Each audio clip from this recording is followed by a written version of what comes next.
بسم الله الرحمن الرحيم والصلاة والسلام على سيدنا محمد وعلى آله وصحبه وسلم تسليما. Welcome everybody. So inshallah we have tackling the week of the three levels of the Maqasid. And last Tuesday we talked about the conceptual side of it and we had some discussion.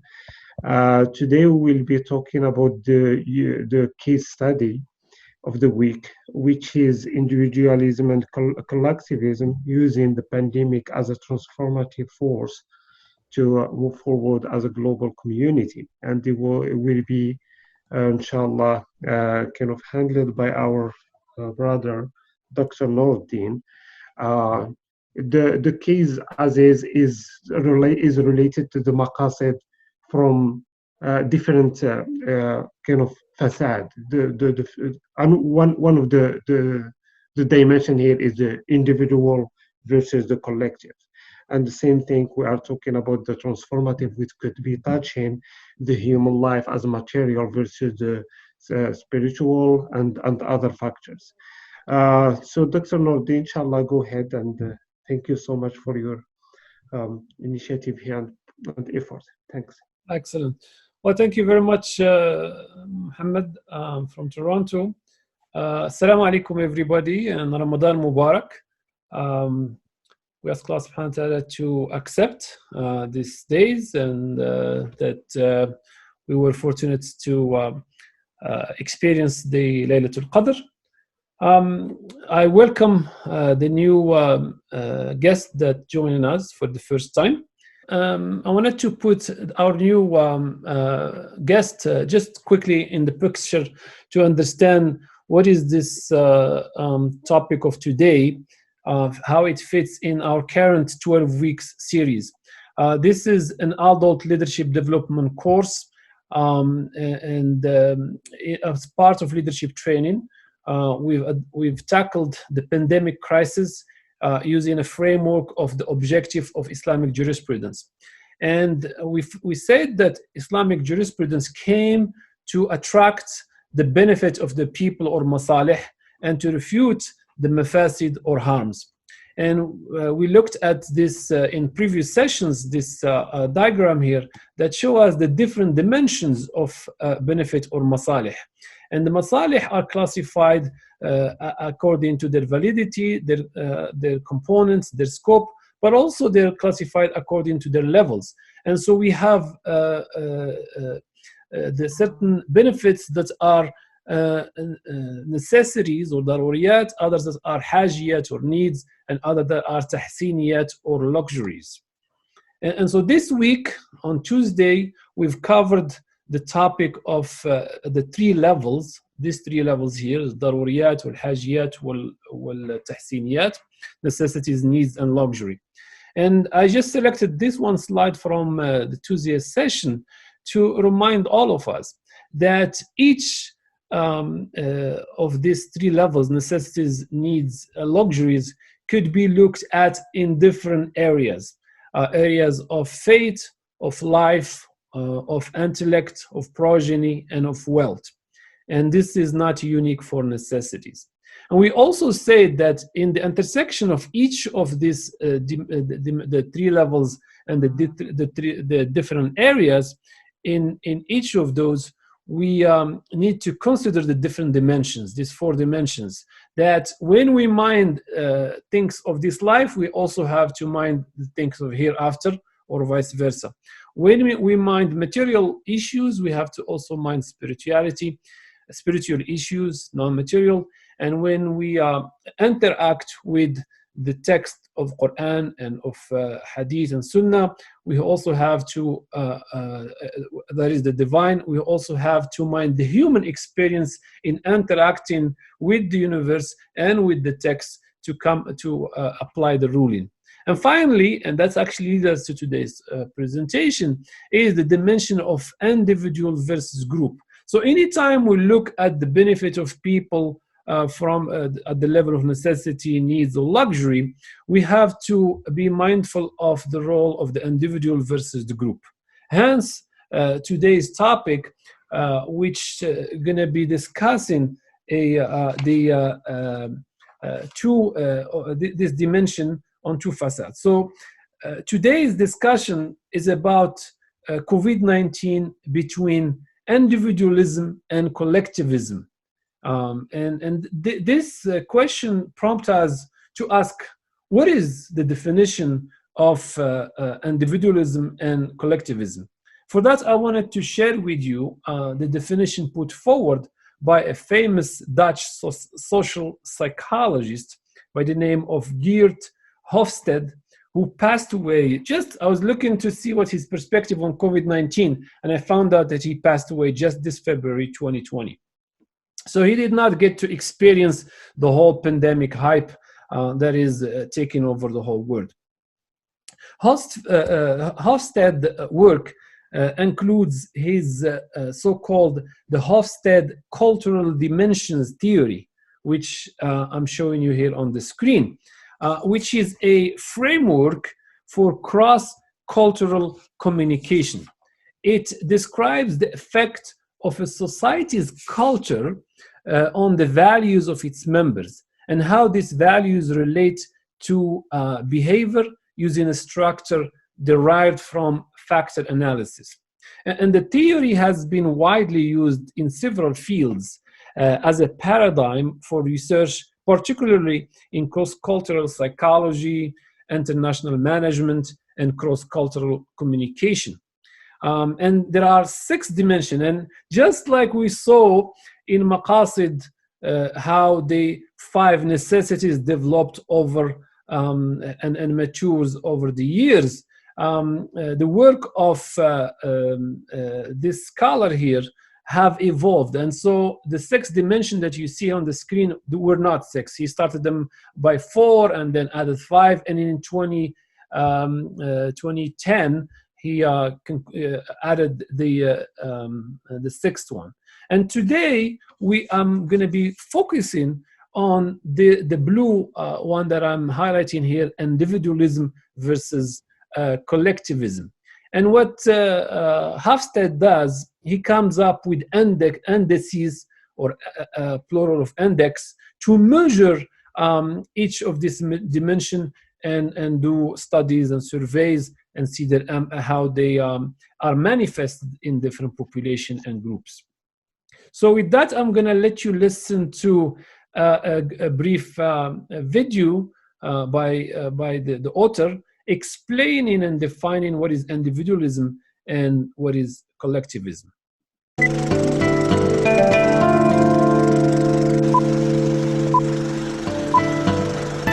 The terms individualism and collectivism suggest to many people political ideas. And now here's the definition. Individualism is a society in which the ties between individuals are loose. Everyone is expected to look after her or himself and the immediate family, father, mother, and children. And collectivism is a society in which individuals from birth onwards are part of strong in-groups, usually the family, sometimes the extended family, sometimes the village society, sometimes the tribe.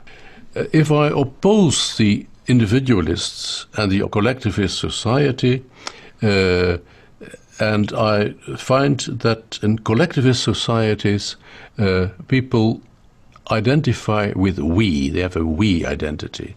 And in the individualist society, obviously, an I identity.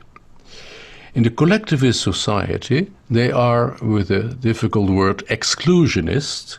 They classify others as in or out-group, and if they're out-group, they're excluded.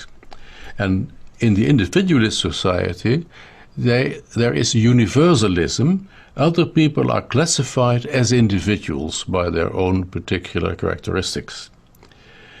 The competition in collectivist society is not between individuals, but between groups, between tribes. You could say they're often tribal societies. And in the individualist society, the competition is between individuals. When it comes to carrying out a task together, in the collectivist society, the relationship comes first. the task comes second. In the individualist society, the task comes first and the relationship may come afterwards.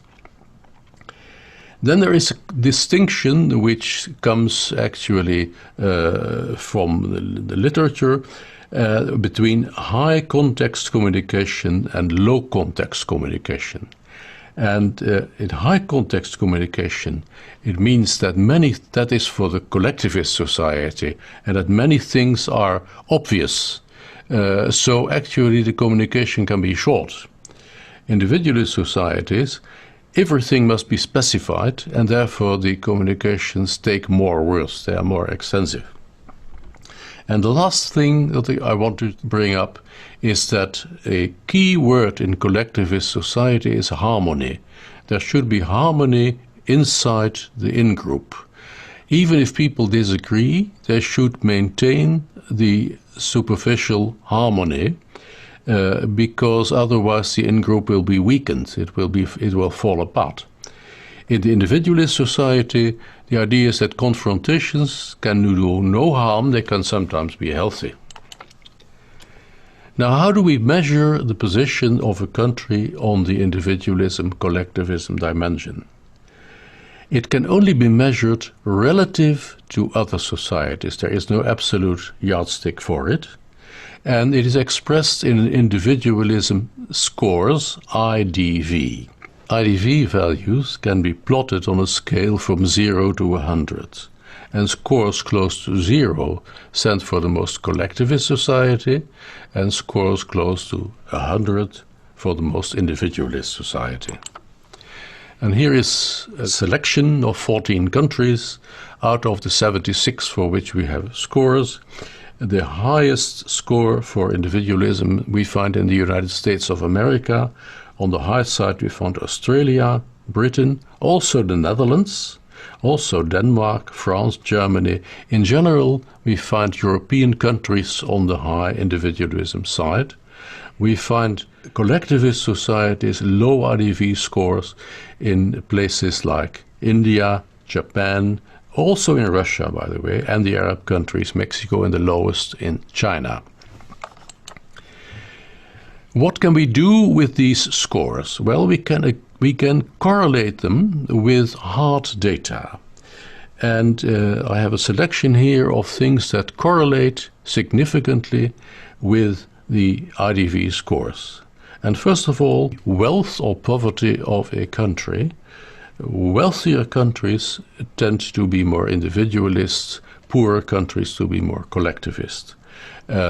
The order of logic, in fact, is not that individualism comes first, it is that the wealth comes first and then the individualism follows. Collectivist societies have lower press freedom, individualist societies have more press freedom.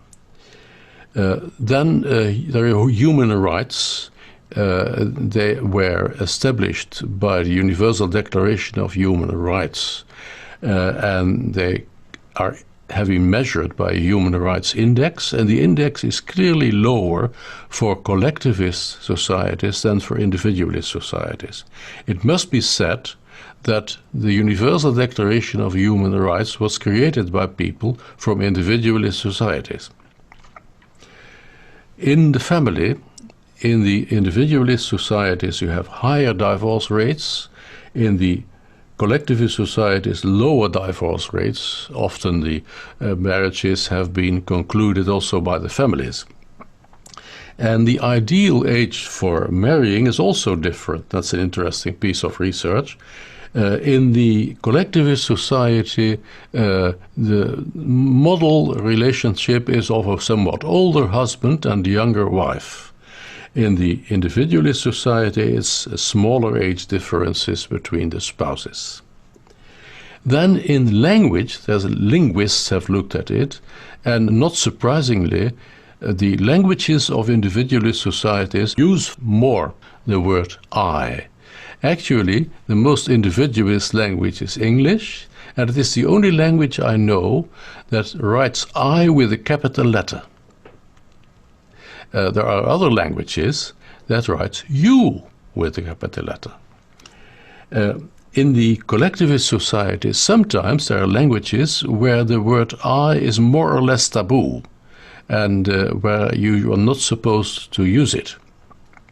And the last one is about recent applications in social media. There is a difference visible.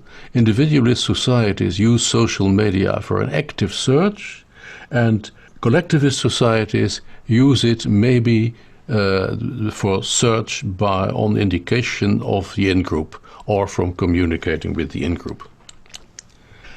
Now the last question is, do IDV scores change over time?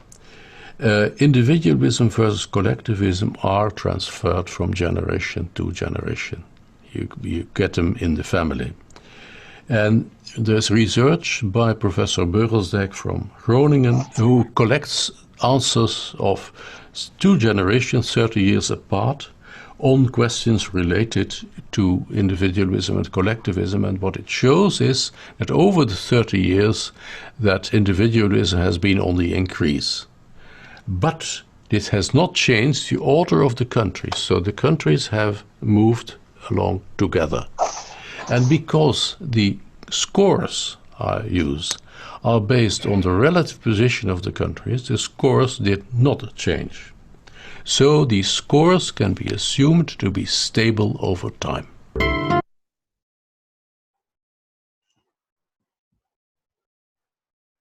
So we see here in this map of selfishness, people who are more individualistic versus countries who are more collectivist. So hopefully this short video gave us some insight on this concept. This is not to say what's better and what's not. From his perspective, he's studying the phenomena and what are the different attributes of each group and how they're using it in their research. Now, a collective social lens is a crucial lens when it comes to the success of the COVID-19 response.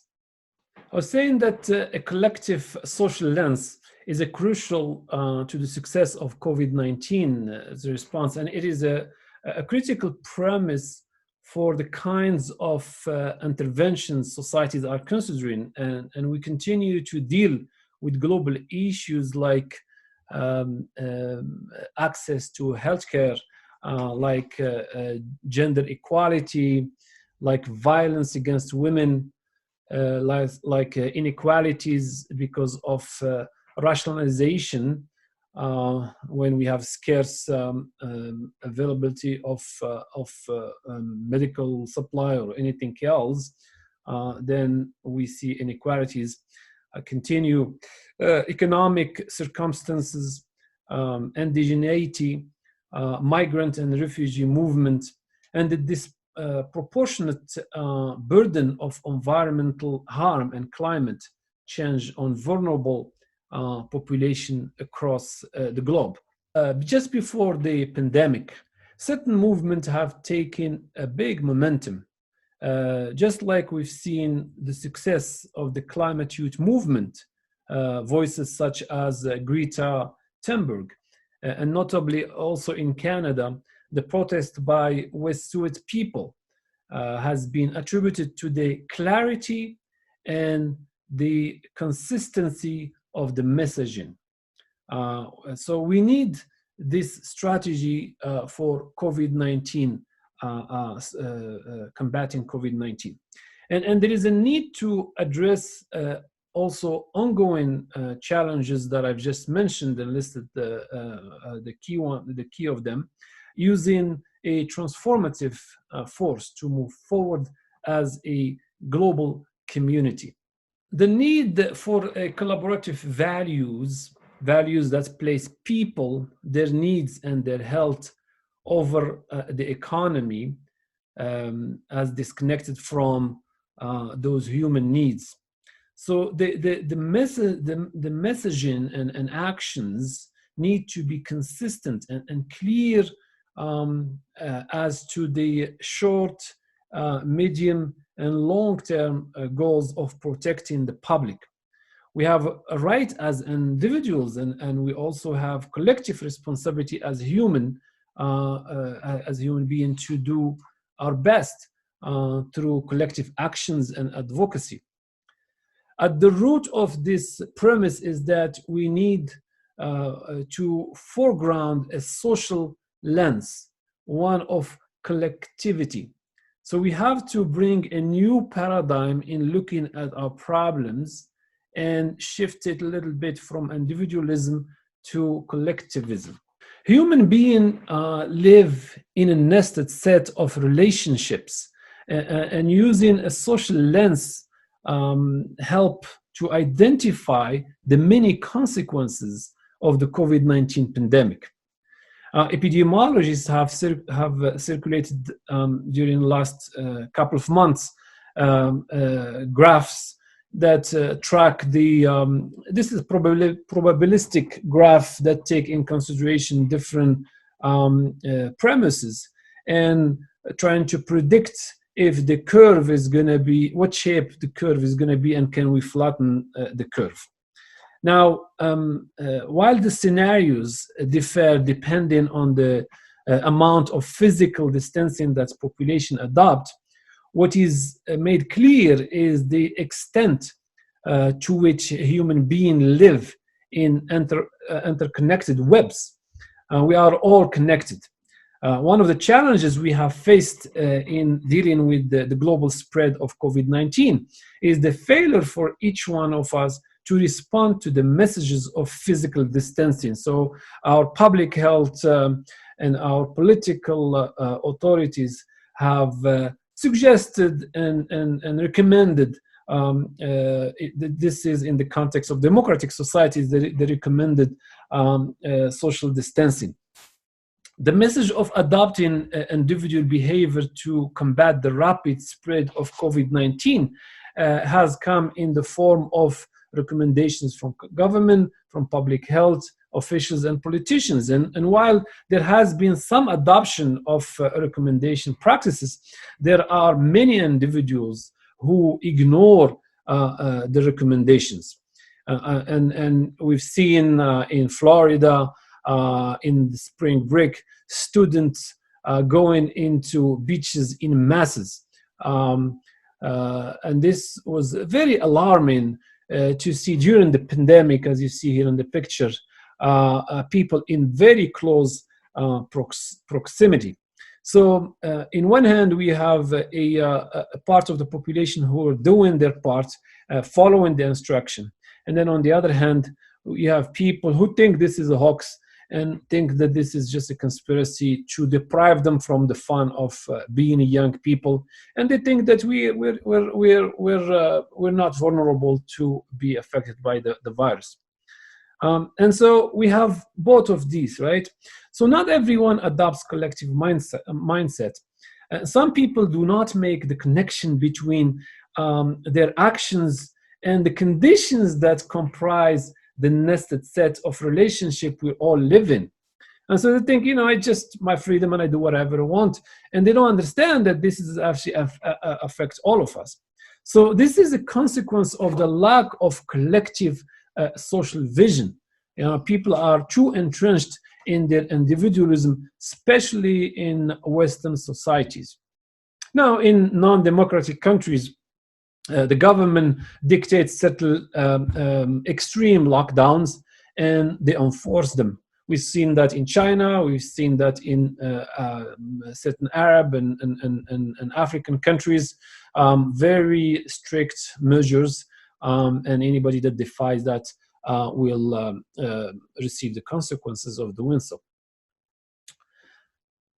Now, I wanted to touch base on the new liberalism, and there is a similar tension here between the role of individual responsibility for actions and the collective responsibility we have for one another. The tendency to individualize responsibility for actions and decision is a key aspect of neoliberalism. The individual is the site of focus. So while the interaction of individuals is broader is broader systemic contexts are seemingly ignored. So under neoliberalism, inequalities and harms that come out of unequal condition are a product of a system. So these are systemic things. These are put in place to promote this belief of neoliberalism.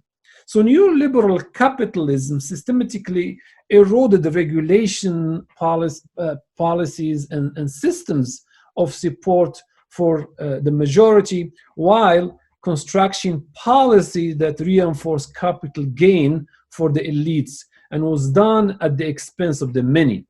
Using a social lens can allow us to see that the assumptions we made about solutions to problem are premised on the individual and fail to account for the structural condition we live in, work in, and play in. So once you start putting your collectivist thinking hat, then you could see through what the neoliberalism is doing to us, especially in these major issues that the humanity is dealing with. These same conditions are the ones we must uncover, understand, and plan around in exceptional circumstances such as COVID-19 pandemic and in life in general. So we need more solidarity and kindness. We rely on each other, and many different occupations, including doctors, nurses, teachers, food and other service industries, manufacturing workers are all integral and important to our well-being and survival. We need to have doctors and the healthcare providers to go and take care of the sick of us. And so they're doing that at the expense and the risk of getting affected by the virus themselves. So the COVID-19 crisis, however, has fully exposed why neoliberal economies are unfit to deal with a pandemic such as this one, COVID-19. Some of the examples from European Union that were exposed as a result of neoliberalism impact on response to the pandemic. We've seen 6 things here that were published here. One is profiting from healthcare. We've seen that neoliberalism has sought to turn public health into a commodity for profit. And second thing, we've seen a competition over solidarity. Rather than having a solidarity during this difficult time, we've seen rather between European countries a big competition. And you all remember how a boat of masks was departing China to a European country, and it was snatched by an American entity and diverted to the US.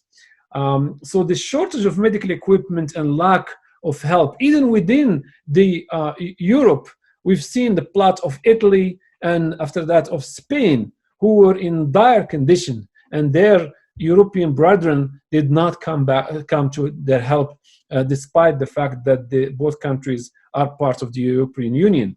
The third thing we've seen is that the right to medicine, so predominance of the major pharmaceutical companies' agenda at the expense of public health have impeded the good response to this pandemic.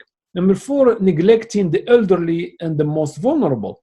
So austerity in healthcare means there are not enough beds for the elderly. And they put this dilemma to us as if we have an ethical dilemma here by saying, well, should we save the young person or the elderly person? And we have to choose. They put us in the irony of the or, as Jim Collins coined it in one of his books, Built to Last, where he says, why we are saying or? Why can't we save both, the young and the elderly? If we have a good healthcare systems that are not new liberalism in their individualized in their approach. The number 5 is the zoonotic catastrophe, which linked the destruction of natural habitat, the loss of biodiversity, and the destruction of our planet is causing this transfer of certain germs that are naturally confined to animals to cross species and transcend to human. Number 6 is devaluating workers.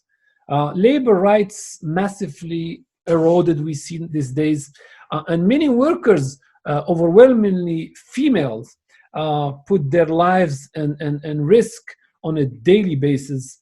So they put their life at risk on a daily basis, and frontline health workers are lacking the basic PPEs, personal protective gears, to do their job, whether they're bus drivers or they're nurses or any of the frontliners that have to be there, and they didn't have the luxury of staying home and being confined.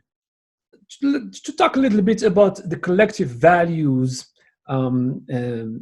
collective values can reduce and even prevent future illness and diseases and inequalities, injustices, and even climate change. We need value, service, social justice, dignity, and worth of the individual, as well as the importance of human relationships. Ability to equitably and humanly tackle similarly exceptional moments such as climate-driven migration that we see from Africa and from South America to the north, or global pandemic that we're dealing with today. So applying collective values where well-being is valued more than economy is what we should be thinking about. Now, when it comes to these new lenses that we're proposing of collectivism, solidarity in communities have become an important thing in dealing with the COVID-19. So the argument for collective values as transformative for people's health and well-being can apply to all nations. Our need for solidarity is evidenced by the actions people have taken to combat the physical distancing and isolation necessary for COVID-19. Many examples of solidarity show our capacity to see beyond the individual to the community. We have it in us as a fitra, as a natural tendency, but we tend to suppress it and opt for the individualism. A social lens not only helps us understand these behaviors, but it is also contributes to the argument for more collective values and solidarity. The UN came with a framework for shared responsibility and global solidarity, and where they put the priorities. First thing is health, not economy, not business. First thing is health. Second thing is, because if you have no life, no health, you have no life, hence you have no productivity and no economy. Second thing is protecting people. People should be the center of the universe in this. Now, with the ecosystem that's surrounding them, but not the productivity and the bottom line. Investing in resilience and in labor markets, that is by protecting jobs and promoting decent work. Number 5 is economic recovery and protecting small and medium enterprise, the SMEs, not focusing on bailing out the big giant companies, which we've seen in the 2008 financial crisis. So the big companies got rewarded for failing. Number 6 is macroeconomics and we need a surge in fiscal and financial stimulus to keep the macroeconomics going. And number 7 is social cohesion. We have to invest on social cohesion, social dialogue, and political engagement. And number 8 is multilateral regional collaboration. That will look at regional trade policy, connectivity, and monetary fiscal coordination. We have to be mindful that individuals that are disproportionately affected by the COVID-19 are the informal worker, people who are not working with a salary, so people who go to the market every day to make a living. Women, especially, and girls are disproportionately affected by the COVID, and the elderly, as we mentioned earlier. So if COVID-19 remains active somewhere, anywhere in the world, we cannot be safe anywhere. I mean, at a time, in certain countries that are well off, that are developed, they think, well, it's not our problem if it's happening in Africa or in South America. With COVID-19, we have seen a democratization of the infection. The virus will continue to run like a wildfire, taking lives, affecting people, and threatening social cohesion everywhere. So what the UN is promoting here is that for developed countries, they've taken very extreme lockdown measures with fiscal stimulus and cash transfer and social security and other measures. And the developing countries need massive financial and technical support to allow them to develop their economies and to be able to fight against COVID-19. So the virus has already shown that it's swiftly can spread and move across borders. So closing your border does not make you safe. And we've seen the rhetoric of politicians saying, "Oh, we closed border the earliest of all," just to see that they could not close the state to borders, and people were moving between states and spreading the blasting of COVID-19. WHO medical and scientific solidarity is required here, and solidarity at the level of developing a vaccine. We've seen here that 90 governments are participating in this in different form of finding the cure, finding the vaccine, and sharing the information. We have seen unprecedented collective research efforts, dissemination of information on the most effective treatment method, technical guidance for countries on a wide range of issues. Now, as this development on science and looking for cure are happening, we should not forget the humanitarian response. Poor countries are even getting worse. Their plot, countries that have wars and are devastated with the wars, they're not suddenly now feeling better. Now, maybe we have less ability to conspire because of the confinement and the lockdown and social distancing. But humanitarian workers should continue to do their work and do it in a safe way.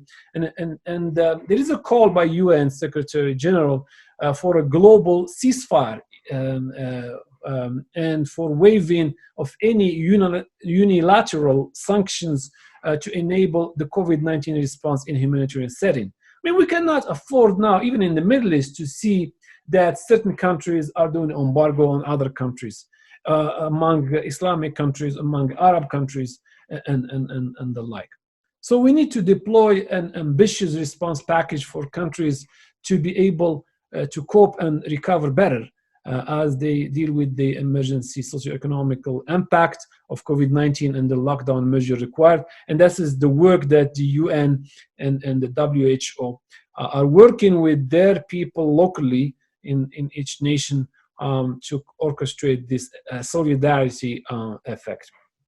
What is the solidarity of COVID-19 tells us? It tells us that both social and scientific evidences seen in COVID-19 begs us to respond if we are to address not only the effects of coronavirus pandemic now, but also other problems that arise out of condition conditions we have created to life, work and play in. I close here by raising some questions for the sake of discussions. How can we use the pandemic as a transformative force to move forward as a global community in global issues? What is the Islamic perspective on individualism versus collectivism, and how can the teaching of Islam enforce positive actions, just like we've seen last week on how we read the Quran and derived from it how to impact the environment positively? We should do the same here when it comes to individualism versus collectivism. And finally, how can the three levels of maqasid that we started talking about, that you see behind me in the screen, that the necessities, the necessities, the needs and the luxuries, how can they be evoked in the debate between individualism versus collectivism? With that, I'll stop here and I'll open the floor for questions, discussions, and comments. I'm looking forward to some dynamic conversation with all of you. So if you feel like making a comment, either raise your hand using the Zoom function of raising hand, or just write a comment asking to speak. Baha, go ahead, please. Well, the first question actually that you have mentioned here, how can we use the pandemic as a transformative force to move forward as a global community in global issues? And there is a big doubt on this, because we could not, till now, I guess, basically established a global community that can move forward collectively together, right? So we have those small communities in different countries, in different regions, different backgrounds, that are small communities, and even within them there is not 100% harmony. But anyway, like, there are different communities that actually don't move together as one. But from what I can see of what's happening now, which goes beyond just the health issue that came with this pandemic, is the economy, the livelihood, and the livelihood of people, which really, I mean, it drives the whole economy, I guess, or the whole community towards, there should be, or there, I'm looking for a better word for it, but we should establish or agree on few basic needs, and those are the necessities, I guess, the basic needs for every human being on earth, whether as a community or as individual. Everyone needs the shelter, the food, the education, and the health. I guess that those four maybe are the most important or the most necessary things that everyone is looking at or looking for.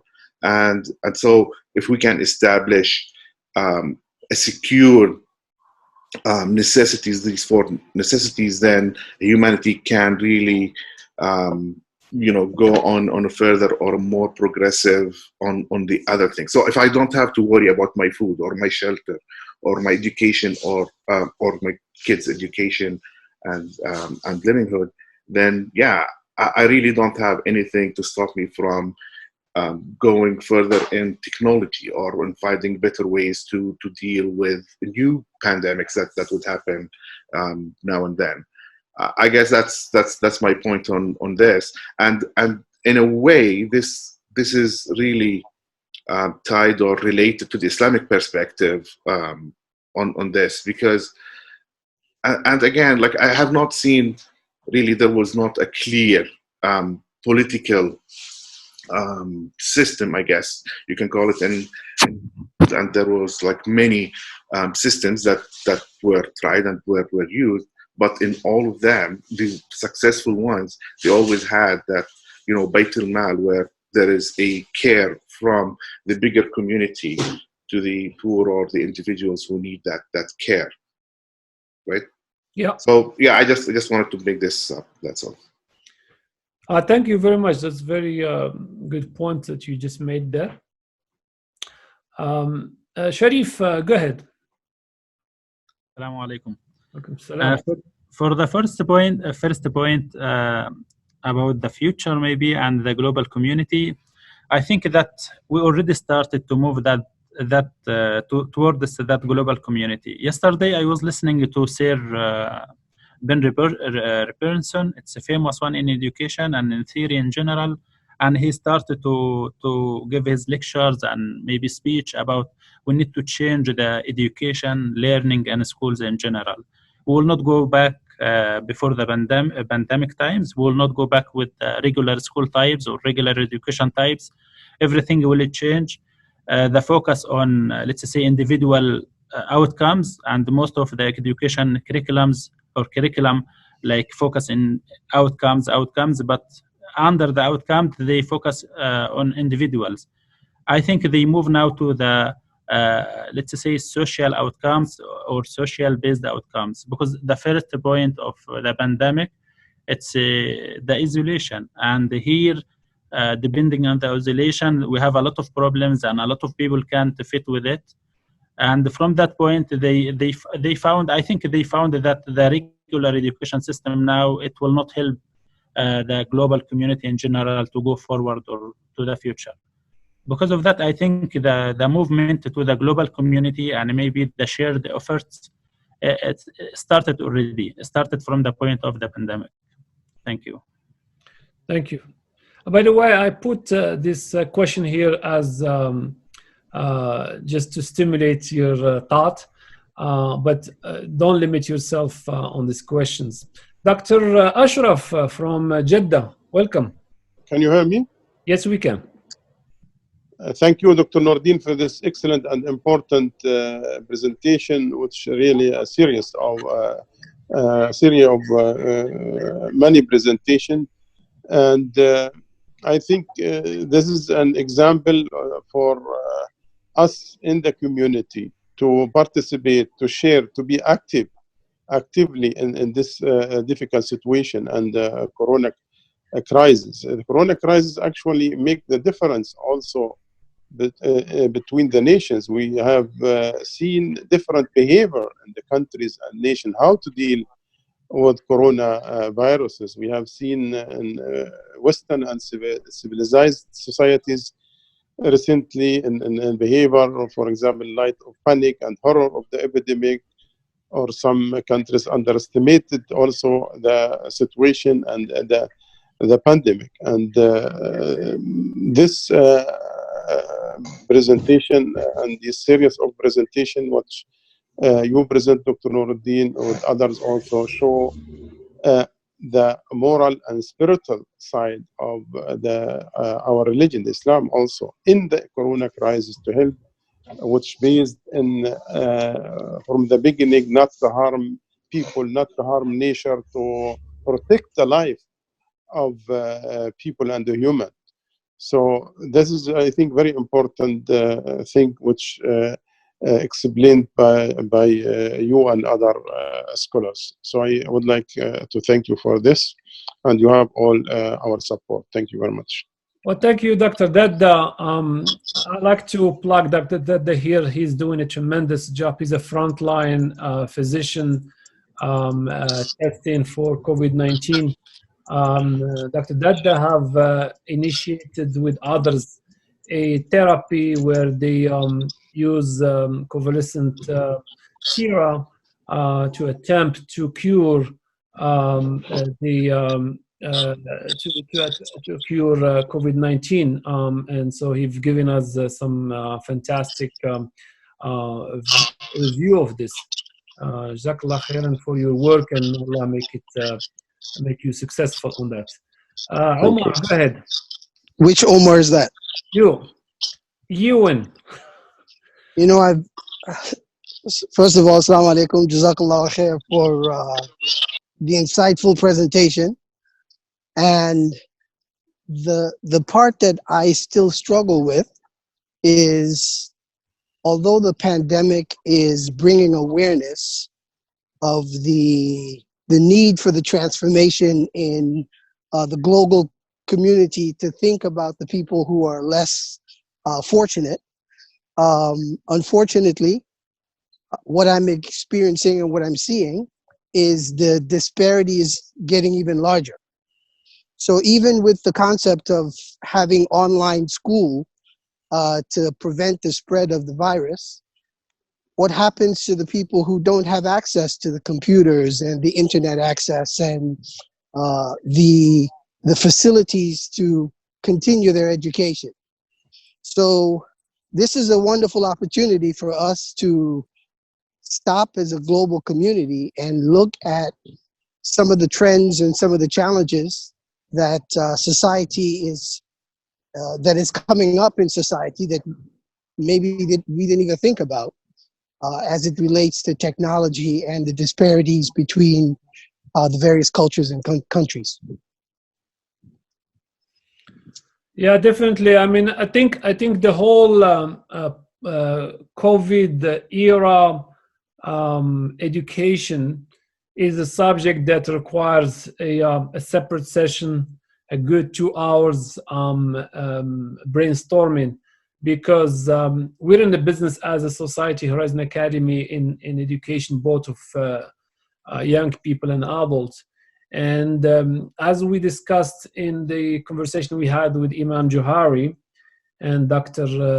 Yasser Ghanam, perhaps schools now are going to be giving up space that is high maintenance, laying off people that are maintaining that space and moving towards more online education. That this is most likely going to be the new normal as we go and we start opening up. So one of the collateral damage of this is children who are usually going to school and getting breakfast, poor children. There is the studies, and Mariam Burka have taught me quite a bit on this, and she's done research on this, that food and consumption and the ability to be self-sustained by children interfere with the ability to have an education, and now they're not getting that. Now I know in certain schools they've delivered the food to houses, but those are some of the collateral damages, and of course we've seen these days that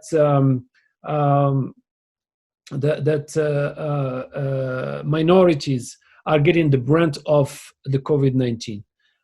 All colored people, whereas African American, Hispanic, and other minorities are the one who getting the worst of the worst part of the end of the stick here.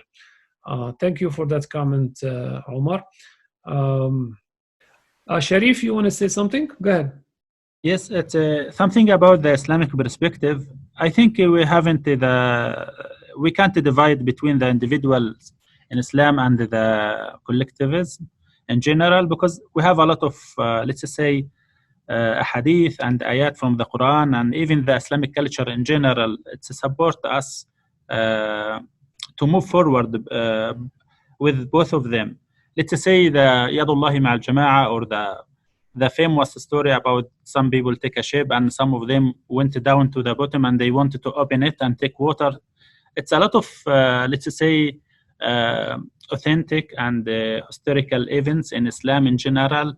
All of them support to build the individuals first, and after that, if you have strong individuals, it will take you to a stronger group or a stronger society. And we can say that if we wanted to link that to a lot of ayat and the hadith, we have a lot in Islam. But maybe the next step, it will be the action plan, and how can we activate this perspective, Islamic perspective. المؤمن القوي خير وأحب إلى الله مثلا من المؤمن الضعيف. How can we activate that? How can we move that to an action plan, real action plan in Western societies or Islamic societies? Because the problem of the pandemic now, as you said before, it's the ones who are, like, let's say, have the worst scenario was the less maybe education or the less economic class or economic low income, something like that. The point that maybe if we move from the point of Islamic perspective to the Islamic action plan, maybe, I think it will be a good point to continue and discuss. Thank you. Ahmed, did you want to make a comment? Actually, I am the one who actually raised my hand. Just my question is to you, Dr. Nuruddin, about the capitalism phase against the capitalism against the communists here.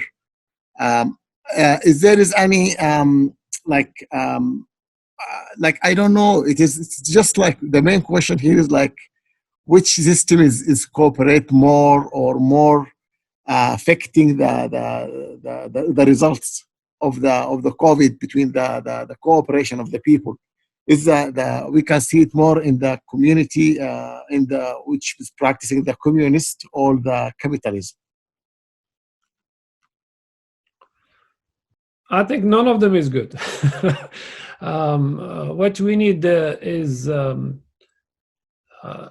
not to repeat the whole. We need a new paradigm, new vision for a collaborative and collaborativism. If we don't like the isms because it's political, but we need more solidarity locally and internationally. I think we have to recognize the individual contribution, and the individual has to assert themselves.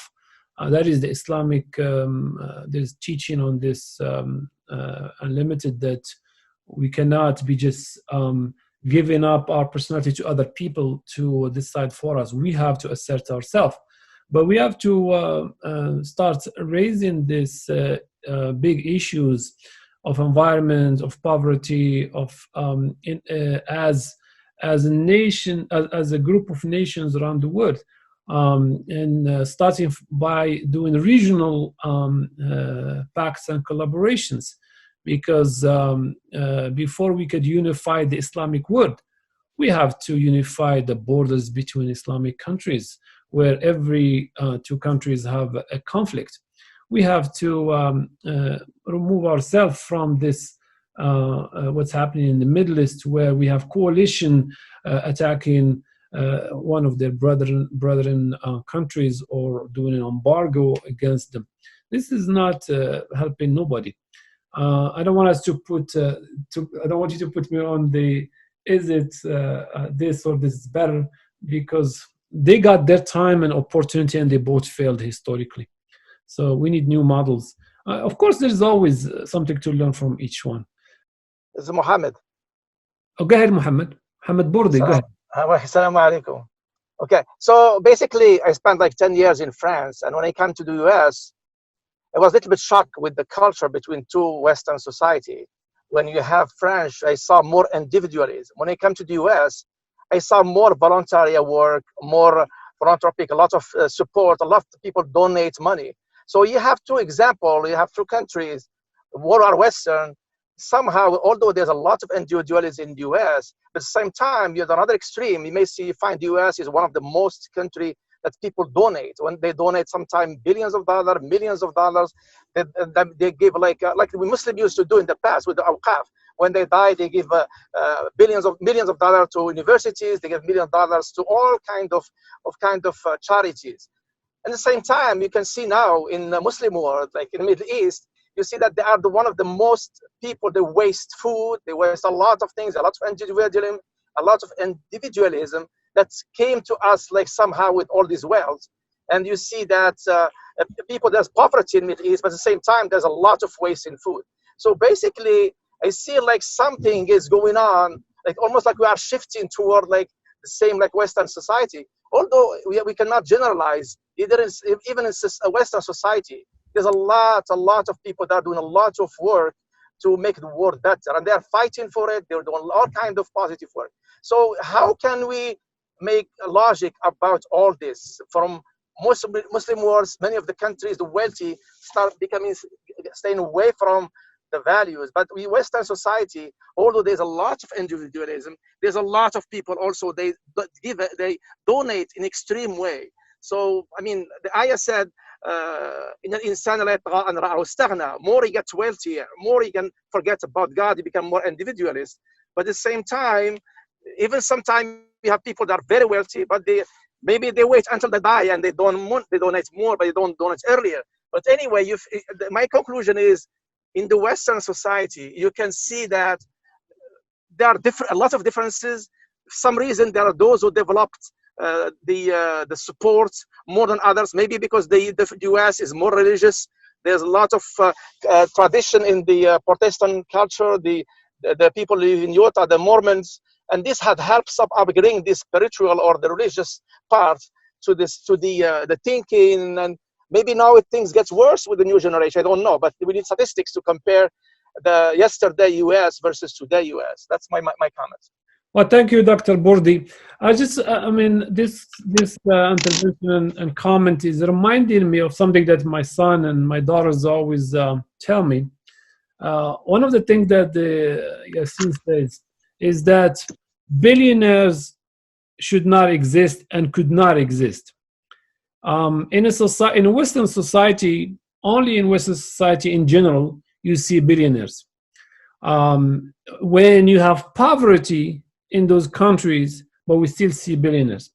And the argument is that they shouldn't exist because if they have treated their worker properly and if they have not looked for loophole in the tax system and all the things that they got in trouble over the years, Congress bringing them to question their practices. And so that's the problem with individualism. Individual are small group of people are owning most of the wealth of the world. This actually should not be happening if they were in a context of an Islamic system, paying their zakat, paying their taxes, and treating their employees decently. There's no way they could create this much wealth. I go to Dr. Abdul Wahid. Go ahead.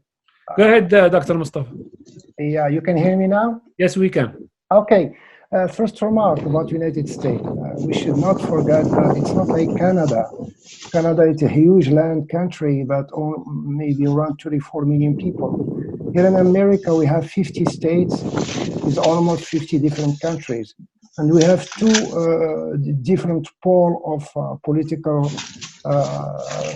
coloring and shaping, and we cannot say that the whole America could be shaped as individualism or collectivism. The Republican, maybe they are more dealing with individualism way of doing social life and business. But if you go to the East Coast, for example, in America on the West Coast, we can feel a lot of similarities with social countries in the Western world. That's number one. So even in America, maybe we can split this individualism versus collectivism by 50-50. And who knows what will be the predominant ones. Second remark is this COVID-19. A lot of matters will change and will never go back to where they were in the past. I will give the example of education. If you are following the think tank thinking about what will be the future of education after COVID-19, a lot of colleges will invest and do partnership with big IT companies, because they have to create some kind of hybrid system, class versus remote teaching. And this in itself kind of catalyzed process to some democratization of education. A lot of people, they will not pay the same tuitions as 100% class education, and the remote teaching will give the opportunity to social mass students to attend any schools they want. Second remark, I think that Brother Nordin said that in developing countries, even if we can label them as collectivism, when you see that the wealth of such countries is owned maybe by 5% of the population, and those people, they are selfish and they are using individualistic way of governing and managing the wealth of their country. So even in the countries that the scholar can call collectivism. And we can take the example of Arab Muslims countries, where the people who are having the whole wealth of the countries are not at all dealing with any collectivism. The third remark I want to say is when we have few cases when Muslims became leaders in Western countries, and when they have the opportunity to do so, they leave or they do some kind of legacy program. I will give the example of Ilyas Zarhoni from Algeria. When he was appointed as the head of National Institute of Health, he came up with a very novel way of sharing what can be given from the National Institute of Health to poor countries. And for the first time, for example, in Morocco, at his time, the Morocco had $1 million, for example, a grant to do some research. The same thing happens now in London. We see the mayor of London is a Muslim guy, and anytime we see leaders, Muslims, taking care of a few decision-making duties, there we can feel that some related Islamic Sharia things could happen. So we hope that we can see more leaders, part of the Congress, Senate, CEOs of company, and maybe they have the power to influence a little bit anything which is 100% individualist. Hisham, go ahead. Assalamu alaikum. Thank you very much for the opportunity. I'm just gonna just comment about the Islamic perspective of individualism versus collectivism. And if you look at the Quran al-Karim, the Quran al-Karim want a strong individual, want an individual that make tazkiyah, that make ithar, to the group, that is a strong individual. But in the same times, Quran called the people that doesn't feel the needs of the people, doesn't ask, al-jahilin. يحسبهم الجاهلون أغنياء من التعفف. So the individualism, we want a strong individual that has social and emotional intelligence that can serve the group when the group need it. And I believe you can see that in the Quran al-Karim. Also, Quran al-Karim, when he talks about فَأَمَرْنَا مُتْرَفِيهَا فَفَسَقُوا فِيهَا. So small group can corrupt the whole society, and it goes from collective harm to the individual. So I believe it's a circle. Just looking at some ayat of the Quran al-Karim, and so we want a strong individual, and we want strong collectivism or society, strong society. And I think these two they go together. Thank you. Mohammed al-Yamani, go ahead. Yeah, thank you. It was very interesting, insightful, thoughtful kind of ideas there that bring us to the bottom line. If we are looking at this kind of the maqasid or the masalih or whatever benefit we are dealing with, and it comes to the individualism and collectivism, it's kind of a responsibility here that need to be taken. It's kind of action that need to be planned. It's kind of purposeful kind of vision that need to be activated. And what trigger that purpose there? That's kind of the back end, or this is our background. What is the purpose to make this individualism or collectivism working together, shifting from individualism to collectivism is what could drive us. And we not start unless if we question the basis of the way our building, the perspective we have, the perception. And we talked at one point in one of the sessions about the biases. For example, people, if they have the framing bias of exclusivity, either that one or that one, or the political bias, the scientists are for the health and the people, the big companies are for the economy and stability of the country, and both of them are benefits there. And it's like, and this is kind of the political bias when it comes into the plate, the Freeman bias, the kind of bandwagon even effect when it comes to the plate, and this discussion.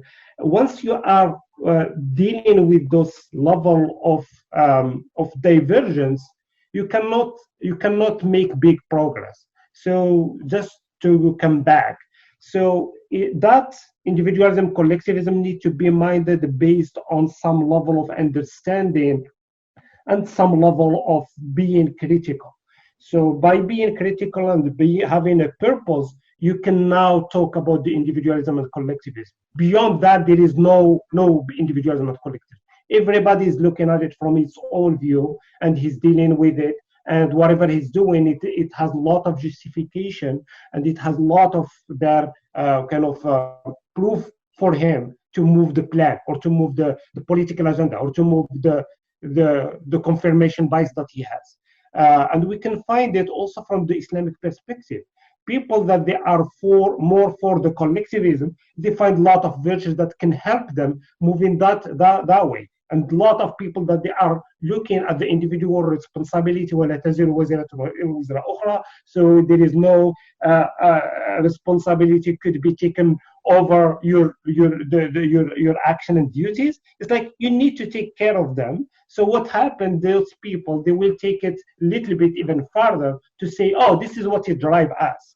So here I'm just calling what is the basic or the basis for us in order to drive this individualism and collectivism. And here I'm proposing there is a purpose there, which is righteousness of the society, righteousness of the life as a whole, based on this multi-factor that you highlighted in the beginning. And this righteousness will drive us to don't land on these polarities, land of individualism or the land of the collectivism, and to come up with some dynamic view. Whenever we see that there is excess in individualism, we need to move it back. And wherever there is excess of collectivism, we need to move it back. And this is kind of the mizan, or the way you need to balance, the way you need to look at the priorities, if they are coming as needs or if they are coming as necessities, and so on, in order to bring that level of the dynamic. It's not dogmatic, it's not binary thinking, it's more about this complex view about the world and the complex view about our Islamic teaching. So we don't want to superficially dealing with them. We want to be a little bit more critical, to bring some value there. And there are some driver beyond what it looks like. There are this righteousness, how we can define it. There is the purpose, how we can bind ourselves with it, and so on. Thank you. شكرا محمد. دكتور قندوز. Assalamu alaikum. Alaikum salam. Thanks for the invitation to express a few personal thoughts. I'm not a scholar, so whatever I'm going to say is my own.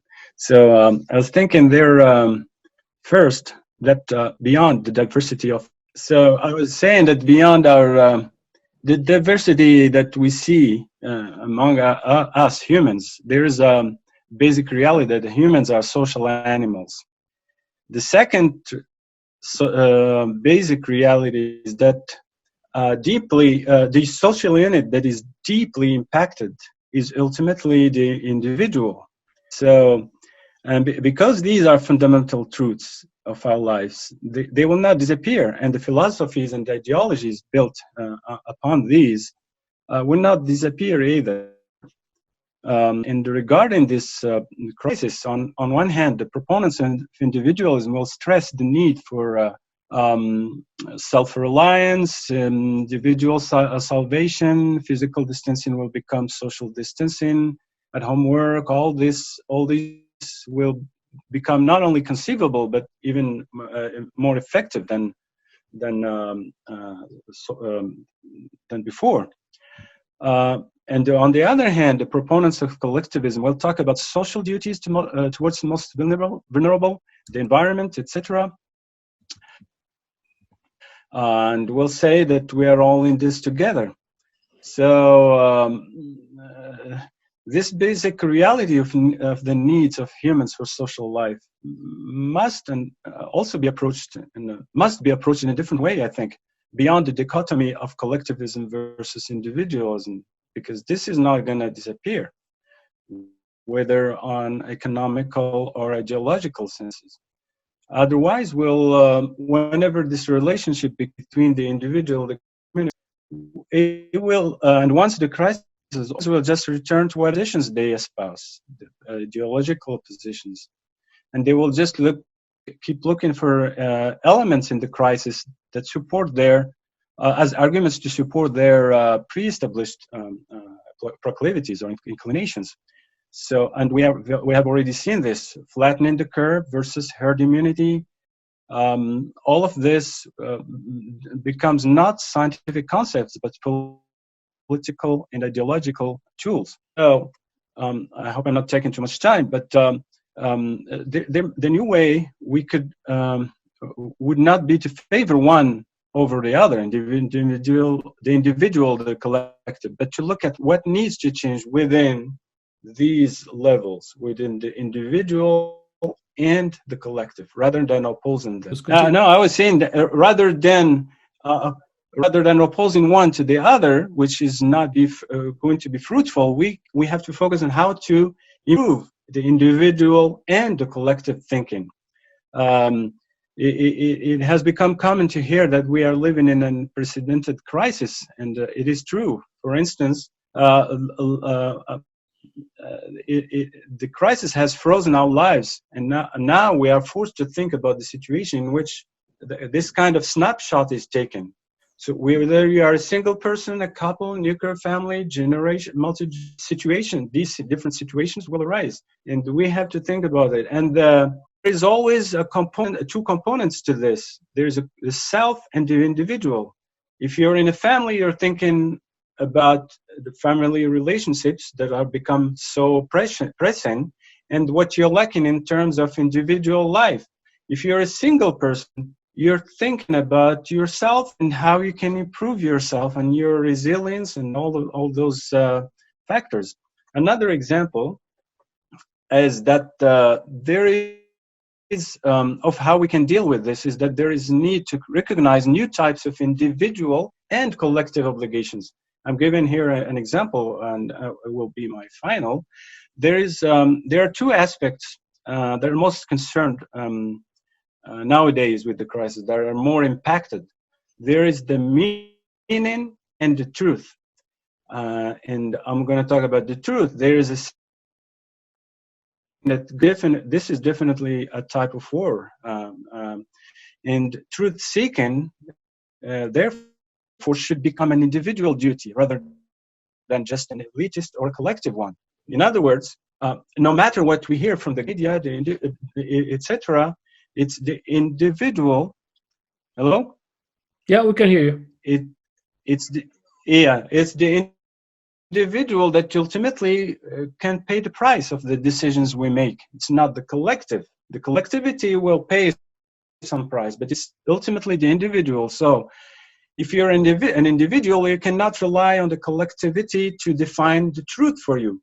You have to find out by yourself whether face masks are important, or whether confinement is important, or all those questions you're asking. So there is an obligation to no longer delegate certain duties to the collectivity, and we had to make them individual. So and truth is one type of this. So we are already doing that for the meaning part. The meaning, what does it all mean?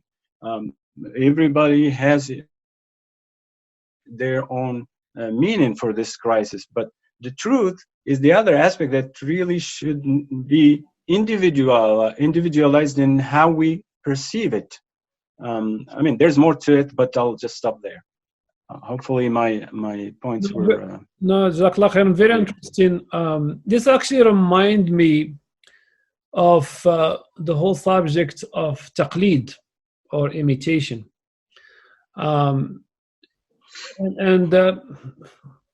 Imam Ibn Hazm Dahiri goes to say that in the subject of fatwa and how you get your opinion, that there is no excuse for anybody to not scrutinize the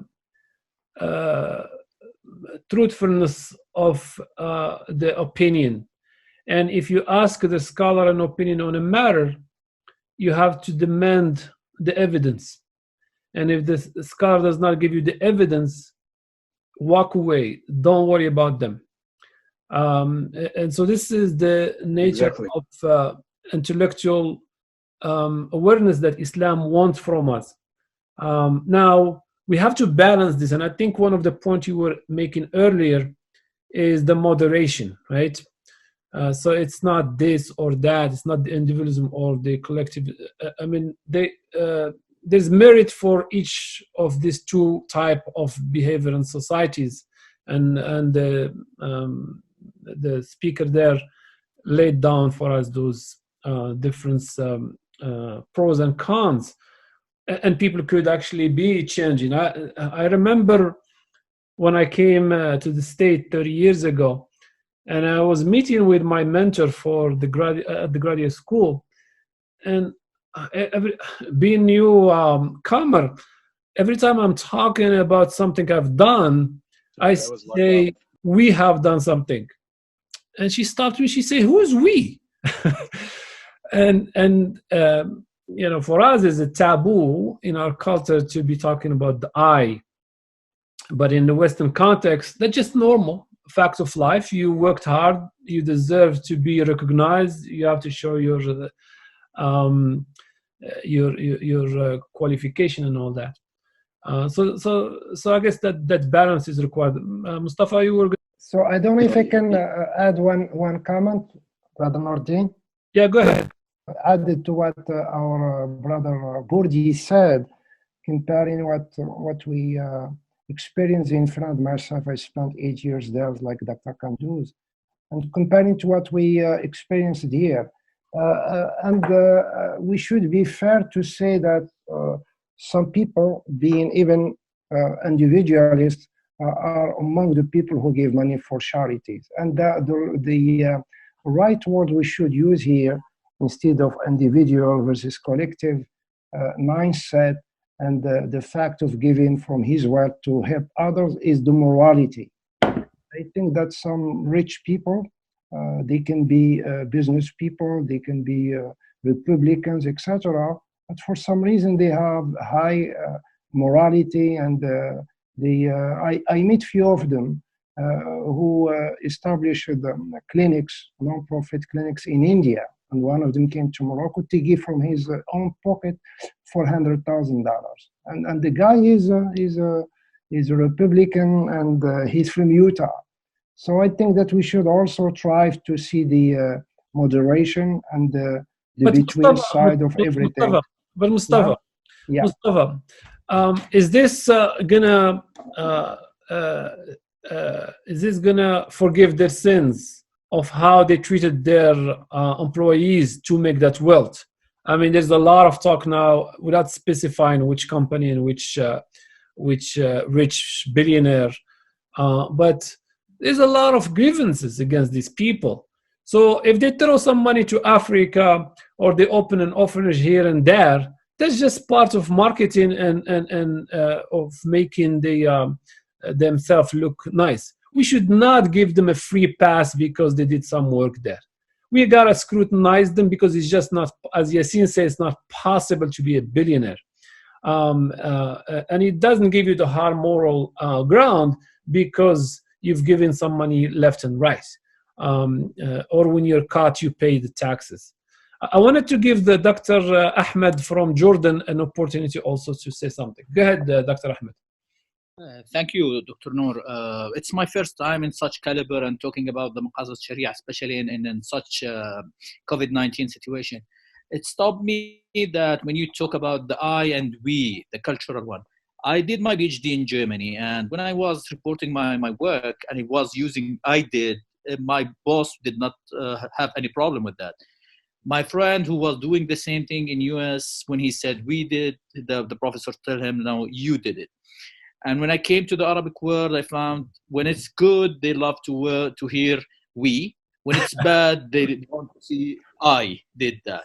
So it was like I try always to know what's the difference between I and we in the culture context. Like this is a really sometimes make troubles because the people feel like behaved when you said we in a problem, but they love if you did something good and they were like on board or around, they said we did it, so they joined something. So it is like a big thing, and Islam would like that as a group when we work and we care about each other, and it's, I think it's interpretation of we and I, it's really a cultural, it's not even a country specific. Like as I said, my example in Germany and US, it's totally European and North American have different usage of we and I. And in the Middle East, I don't know if the rest of the Arabic world use the same, but it's here it's little bit some fuzzy that you don't know when to use this and that. And somehow it's a political stuff. This is just a comment that I would like to say. Thank you. Well, with that, I think this is a good place to stop. We're past our time by 3 minutes. It was a very dynamic conversation and interesting. I like to thank those who are joining us from Morocco and from Saudi, because it's very late in the part of the world.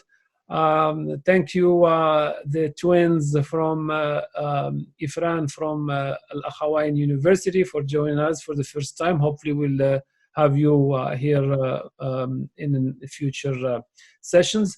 I'd like to make an announcement that... Thank you so much. You're welcome. I'd like to make an announcement that next week, which is the post-Eid, the week, we are taking 1 week off. It's part of the schedule that we planned it that way, that we're not going to have session next week, and then we're going to pick up the week after. Happy Eid to everybody. Happy Ramadan, and stay safe and with high solidarity. Okay, thank you, Dr. Nadir. Thank you very much. Assalamu alaikum.